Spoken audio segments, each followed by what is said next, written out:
Fala galera do YouTube, sejam bem-vindos a mais um vídeo aqui no nosso canal Integração em Foco. Queria convidar vocês a se inscrever aí no canal Integração em Foco, tem muita coisa rolando aí. Com certeza vocês têm muito a aprender aqui nesse canal. A gente vai compartilhar muitos conteúdos sobre elétrica, eletricidade básica, como eu já venho passando, automação residencial, redes de internet, rede estruturada, sonorização de ambientes, home theater. A gente vai falar de muita coisa boa aqui no canal. Queria também pedir para vocês se inscreverem lá nas redes sociais. Eu tenho o Instagram, meu Instagram é murilo.vaz.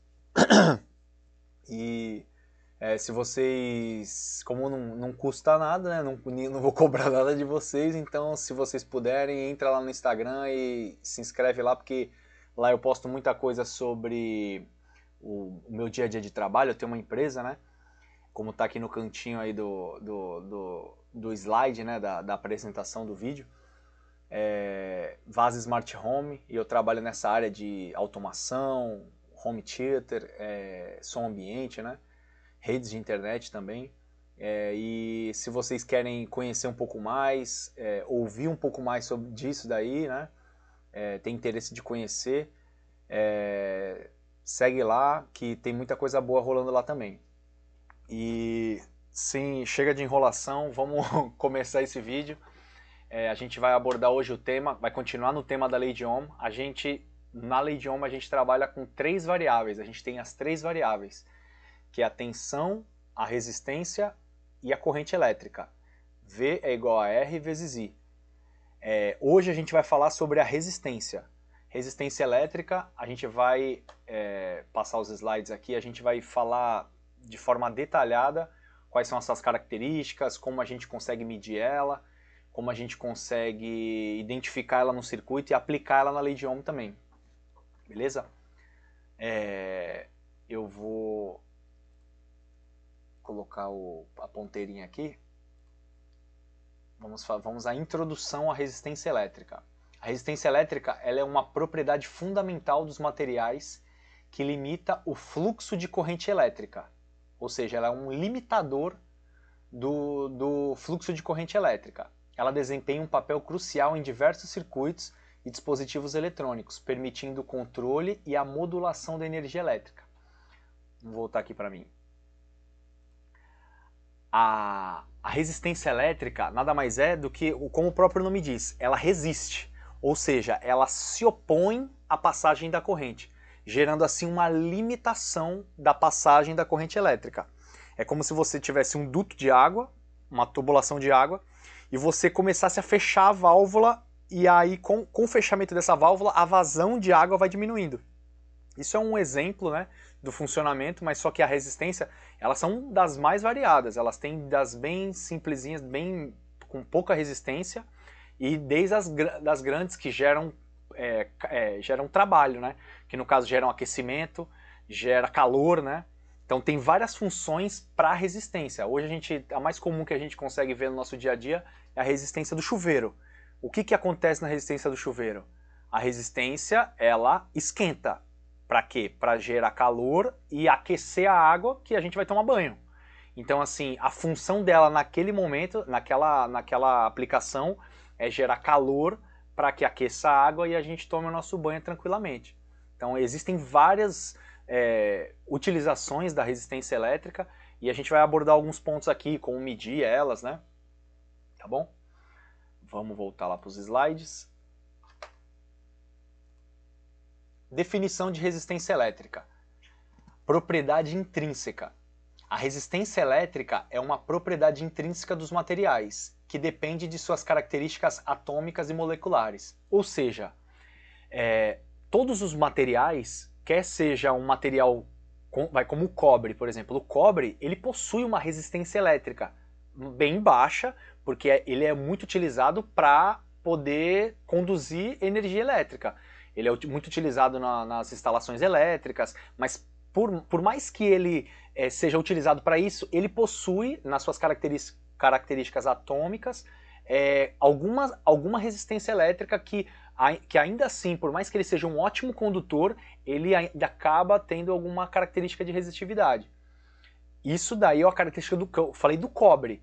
Mas existem os materiais que são característicos para gerar calor, que aí no caso ele tem uma resistência muito alta, diferente do cobre, né? Tem uma resistência baixa, que aí acaba gerando as funções principais dela, que é como gerar calor, ou então fazer alguma limitação em algum tipo de circuito, algum filtro em algum circuito elétrico, tá bom? A unidade de medida. A unidade de medida da resistência é o ohm. A unidade de medida de resistência elétrica é o ohm, que representa a oposição ao fluxo de corrente elétrica, como eu estava falando para vocês aqui. A resistência nada mais é do que a oposição à passagem da corrente. A corrente está passando num sentido e a resistência está resistindo a essa passagem de corrente. A resistência elétrica ela é determinada pela composição geométrica e temperatura do material condutor.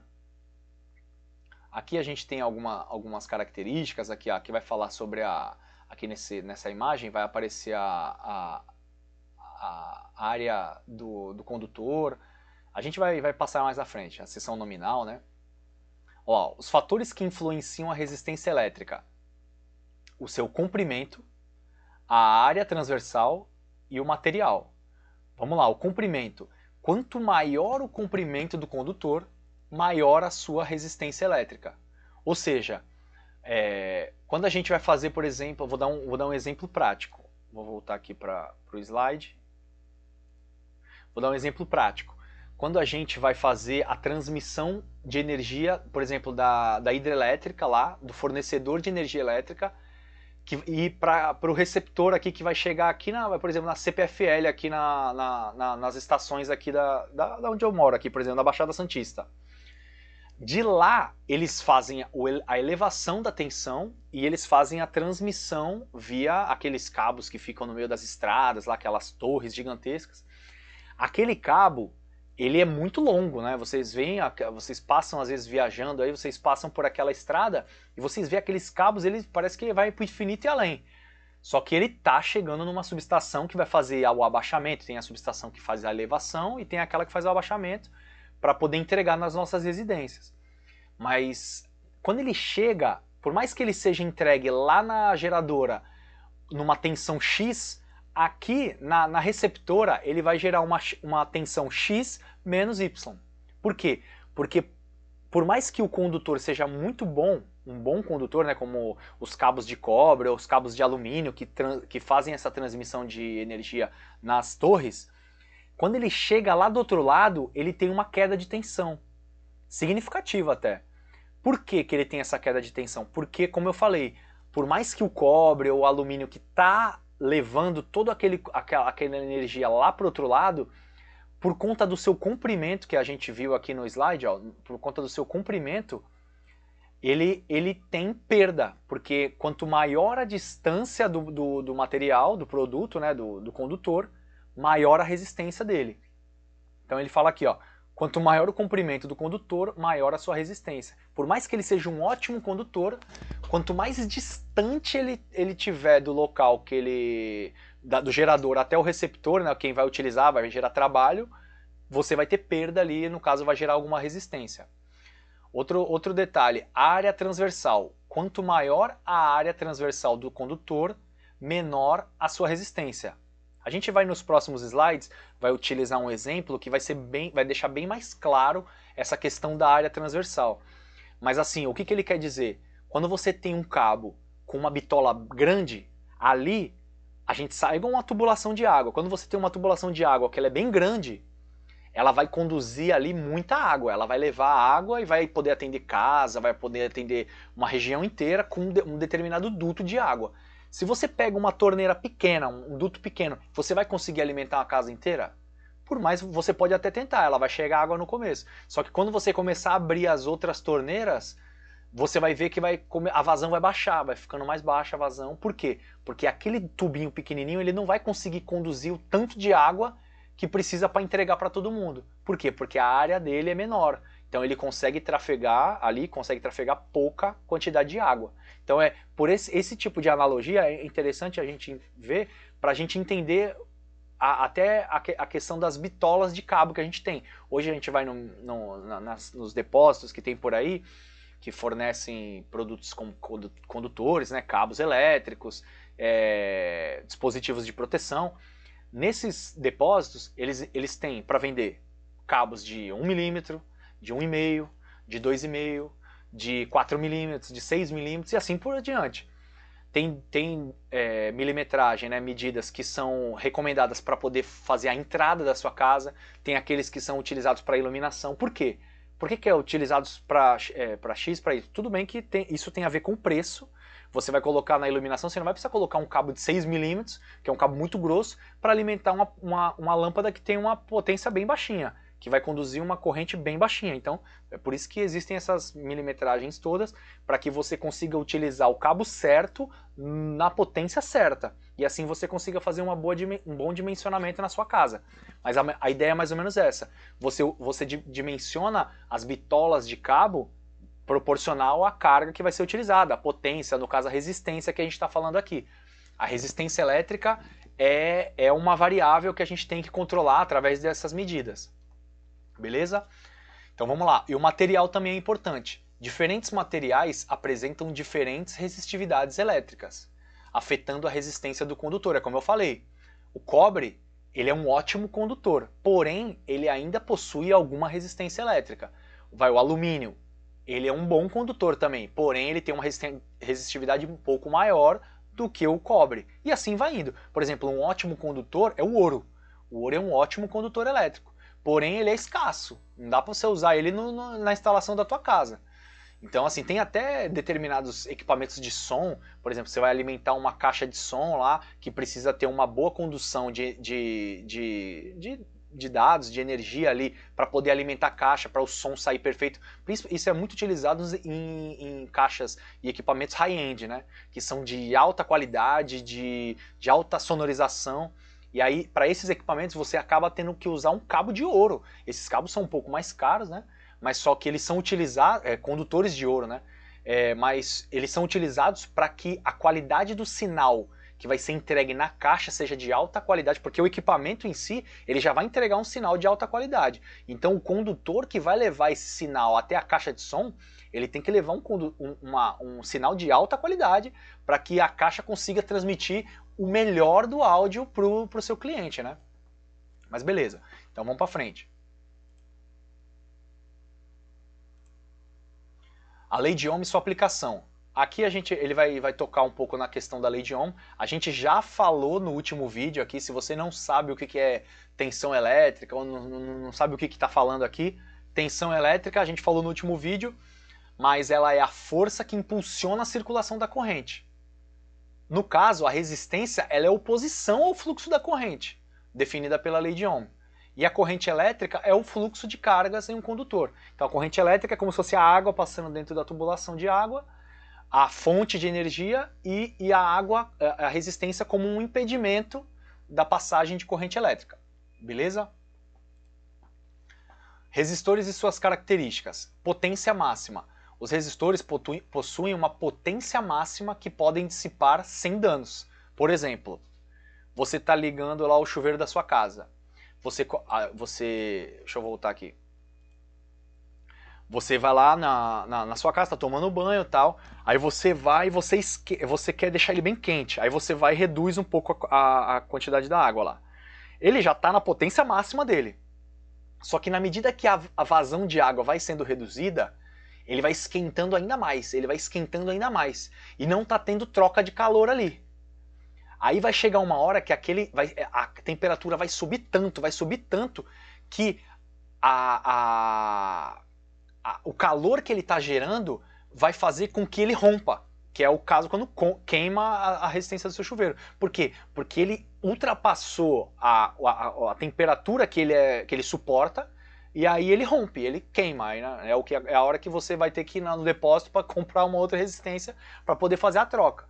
E aí sim você ter aquele banho quente novo. Mas só que o ideal é você trabalhar ele na corrente correta, né?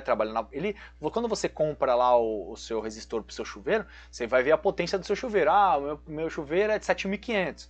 Aí com base nessa potência você vai comprar sua resistência e aí você vai aplicar lá. Nesse caso aqui, a resistência ôhmica, né, que é a unidade de medida, ela não importa tanto.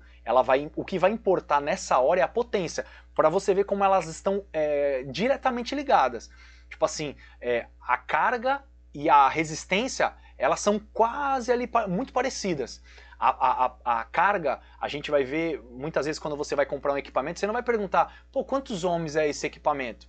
Não, você não vai perguntar isso, você vai perguntar sobre a potência. Qual é a potência que esse equipamento consome? Mais pra frente, sem ser o próximo vídeo, o outro vídeo, a gente vai falar sobre a potência. E ela tá ligada à lei de Ohm também, mas é uma variável que você consegue descobrir, calcular com a lei de Ohm também. Então assim, tudo está tá tudo envolvido e com essas informações, tudo isso que a gente está falando aqui, você vai ter mais facilidade, porque existem várias fórmulas. Na lei de Ohm, a fórmula principal que a gente vai usar é essa daqui, ó. Vou fazer, até como a gente estava no último slide, falando das 3 variáveis, vou pôr aqui de novo, ó, tensão, resistência e corrente elétrica. O que acontece? Aqui, ó, vou colocar aqui, ó. A tensão, que aí se vê aqui, é igual a resistência vezes a corrente elétrica. Com base nisso daqui, você vai conseguir descobrir, com a resistência você consegue descobrir a tensão, você consegue descobrir a resistência, você consegue descobrir a corrente. E também, como a gente estava falando de potência, o cálculo da potência é P, que é a potência, igual a V vezes I. Para você ver como o cálculo da potência ele está totalmente ligado à lei de Ohm. Por isso que é de extrema importância você entender como é que isso aqui funciona, para que você consiga, através da lei de Ohm, você consiga descobrir como calcular o condutor ideal para o seu dispositivo, para o seu equipamento que você vai comprar na sua casa lá e tal. Então assim, tudo isso é de extrema importância para que você consiga desenvolver na área da elétrica e você consiga, por exemplo, comprar um dispositivo, comprar um equipamento, comprar um chuveiro. Pô, o chuveiro o cabo que eu tenho na minha casa vai ser compatível com o chuveiro que eu vou comprar? Eu vou comprar o chuveiro, vai queimar o cabo, vai pegar fogo na minha casa. Então assim, tudo isso está correlacionado, então você tem que ter conhecimento dessas áreas para que você consiga desenvolver bem, até mesmo fazer projetos, projetar cada equipamento, cada cabo condutor que vai alimentar os equipamentos, então tudo isso é de extrema importância, beleza? Então eu vou passar mais um pouquinho, aqui ó, era aqui que eu falei que ia ficar mais claro a questão do dimensionamento, da bitola, da seção transversal, né, do cabo. Aqui, ó, cálculo de resistência elétrica. Tem o comprimento, né, que a gente viu no último slide. Quanto maior o comprimento, maior a resistência. Quanto mais longo é o condutor, maior vai ser a resistência. A área transversal. Quanto maior a área, menor é a resistência. Agora vamos aqui para essa imagem aqui de baixo. Ó. Olha aqui, ó. O fluxo de corrente está vindo do P1 para o P2. Está vindo aqui, ó, tá vendo? A setinha está aqui. Resistência menor, vazão maior. É só você olhar aqui, ó. Esse duto aqui, ó. Imagina que é esse cara aqui, ó. Por que a resistência menor, corrente maior? Porque aqui o duto é maior. Esse duto é um pouco mais largo, tá vendo aqui, ó? Então o diâmetro dele é um pouco maior. Então aqui vai ter um fluxo maior de água, tanto é que eles vão se equilibrar rapidamente. Agora, vamos ver esse aqui, ó. O fluxo de corrente é o mesmo, porque aqui existe diferença de potencial, vai vir a corrente por aqui. Porém, a resistência aqui vai ser um pouquinho maior e a vazão vai ser um pouquinho menor. Logo, a resistência é maior. Corrente menor, diâmetro menor. Então assim, como a gente estava falando, se a gente tem um cabo com uma bitola menor, por exemplo, de 1,5, você não vai conseguir colocar uma carga muito alta nele. Por quê? Porque a gente tem uma tabelinha para cada condutor que vai dizer que 1,5 ele aguenta tanto de corrente, 2,5 ele aguenta tanto e assim por diante. Na tubulação de água fica mais claro porque você tem noção, pô, a água ela vai correr por aqui. Se eu coloco uma bitolinha menor, a água vai passar num fluxo muito menor, como é esse caso aqui, ó. O fluxo de água nesse tubinho aqui vai ser muito menor com relação a esse aqui do lado. E aí tanto é que a diferença de potencial que vai demorar um pouquinho para se equilibrar. Aqui, ó, ela tende a se equilibrar. Ela vai parar aqui, ó. Quando ele estiver aqui e ele estiver aqui, ó, aí ele para. Aí para de correr água, vai ficar estabilizado. Aí não vai haver mais diferença de potencial. Mas assim, nesse primeiro, a gente vê, nesse segundo aqui, na verdade, a gente vê que por ser uma resistência maior, a gente tem uma corrente menor e assim por diante. Então, assim, isso são detalhes para que você consiga entender um pouco da resistência elétrica, né? Aqui, ó, resistividade. A resistividade é a propriedade do material que determina a resistência. É como a gente estava falando sobre as diferenças dos produtos. Por exemplo, está trabalhando com cobre, o cobre tem uma resistividade um pouco menor. Já estou falando do alumínio, do ouro, que tem uma resistividade ainda muito menor ainda do que o cobre. Porém, como ele é mais escasso, é mais difícil da gente encontrar ele no mercado, né? Mas ainda existe. Beleza? Vamos para frente. Aqui são os prefixos, como eu falei lá na aula de tensão elétrica, na resistência elétrica acontece a mesma coisa. Por exemplo, eu tenho o ohm, eu tenho o mega ohm, eu tenho o quilo ohm, eu tenho o miliohm. Então, assim, tudo isso vai facilitar o prefixo, a abreviação, e tudo isso é para facilitar na hora de, por exemplo, você fazer uma equaçãozinha. Em vez de eu colocar vários zeros lá, tanto à esquerda quanto à direita, é mais fácil eu colocar mili ou então colocar quilo, porque você vai reduzir a quantidade e é mais para identificação, né, para você se situar aqui no campo das equações, da montagem de circuitos eletrônicos, beleza? Aplicações práticas da resistência elétrica. Onde ela pode ser utilizada? Controle de velocidade.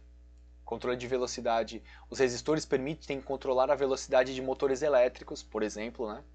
Aquecimento, aqui ó, nessas máquinas, por exemplo, aquelas air fry da vida, né?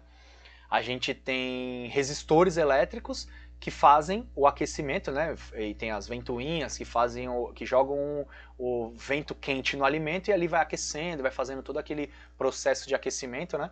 E para você ver como uma resistência elétrica que é algo tão já antigo, né, como foi descoberto já há tanto tempo, e é aplicado num equipamento recente, né, que fez toda a diferença. Hoje em dia, por exemplo, na minha casa eu não como nada a óleo, cara, é tudo na air fry. E um produto que a gente utiliza é a resistência elétrica. Lá, os resistores podem ser usados como elementos de aquecimento, proteção contra a sobrecarga, né? Os resistores limitam a corrente elétrica, protegendo circuitos e dispositivos. É como a gente falou, de limitar a passagem da corrente elétrica num circuito elétrico. E no que diz respeito à iluminação, resistores convertem eletricidade em luz. Antigamente a gente não tinha as opções que a gente tem hoje de lâmpada de LED, e era muito utilizada a lâmpada da resistência. Ela iluminava? Claro, iluminava. Não com a qualidade que a gente tem hoje com LED, que é mais dedicado para isso. É uma corrente tão baixinha que ilumina muito bem. Tanto vê que se você for comprar uma lâmpada, você vê que as proporcionalidades, por exemplo, uma lâmpada de LED ela é proporcional a de tanto de resistência. Então, assim, você vê que existe agora, né, nos dias atuais, a gente tem uma melhora na qualidade da energia muito grande por conta porque na resistência elétrica, por exemplo, quando você trocava uma lâmpada, se ela tivesse ligada lá, ia estar pegando fogo, ela está quente demais. Por que ela está quente? Porque a resistência em si, ela gera calor. E aí, enquanto ela está gerando iluminação, ela está esquentando ali a lâmpada. Então aquele vidro ficava pegando fogo. Por isso que foi tão importante esse desenvolvimento dessa lâmpada de LED, das lâmpadas de LED, né? E fez toda a diferença nos circuitos residenciais. Hoje em dia a gente tem uma energia mais limpa por conta disso, né? E a conclusão. A resistência elétrica é uma propriedade fundamental que desempenha um papel crucial em diversos sistemas e aplicações. Entender seus princípios e características é essencial para projetar, analisar e utilizar adequadamente circuitos elétricos e eletrônicos. Ou seja, é de extrema importância que você entenda o papel da resistência na lei de Ohm. Então, assim, com isso, a gente pode... a gente viu cada detalhe, tem muita coisa ainda que a gente vai ver aqui, só que a gente viu um pouco mais sobre a resistência elétrica, suas características, suas aplicações também na lei de Ohm. E assim, a gente vai ficar hoje por aqui, para ficar mais simplificado. Eu peço para que vocês me sigam aí nas redes sociais, aqui no YouTube, lá no Instagram. Entrem aí porque mais vídeos vão ser lançados aí nessa próxima semana. E com certeza, se vocês estarem seguindo comigo aqui, vocês vão estar aprendendo bastante coisa, inclusive montando tanto sistemas elétricos, sistemas de automação residencial, que mais pra frente a gente vai falar sobre isso também aqui no canal. Por que que eu quero deixar claro que por que é necessário que a gente analise os conhecimentos básicos da eletricidade básica. Por quê? Porque sem isso você não consegue desenvolver com conhecimento, com sabedoria na área. É de extrema importância a gente parar de usar só a mão, vamos fazer, mas usar a sua cabeça para poder dimensionar, para poder calcular, para poder entender como é que tudo isso funciona, beleza? Então se inscreva aí no canal e me segue aí que vai ter muita coisa boa por aí. Deus abençoe a todos e ótima semana a todos.